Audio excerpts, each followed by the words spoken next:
Մանուկյան, ուրեմն դուք ձեր չափը ճանաչեք։ Ուրեմն դուք ձեր չափը ճանաչեք, հաջորդ անգամ։ Հերիկը քեզ եղավ այ, հերիկը քեզ եղավ էլ մյուս անգամ ձերդ չբարձրացնես տեղ։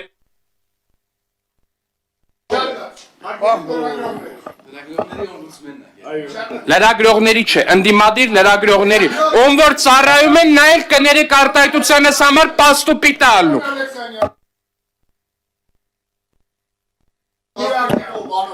Գողականը, պարոն Մանուկյան, ձեր շեֆերն են ու ձեր շեֆերի շեֆերն են, պարոն Մանուկյան։ Են որ ազգային ժողովի ամբիոնից պարեկների աշխատավարձից 5 տարի սարքել եք, մեկը հենց դուք, պարոն Մանուկյան, թիրախավորման թեմա։ Պարիկները 300,000 են ստանում, պարիկները 300,000 են ստանում, բայց կներեք էլի, եկեք աշխատենք գուցե, այս վեճը դռնից ենք հո, մենք անդադ կարանք անենք, լրագրողները տեսեք ինչան շատ են բոլորը, սենսացիային մանգալ եկանք, բարով եք եկել, հիմա սենսացիաները վերացավ, շարունակում ենք աշխատանքը, տիկին նախարար, ձեր բացահայտման համար բավականին մեծ դաշտ բացվեց,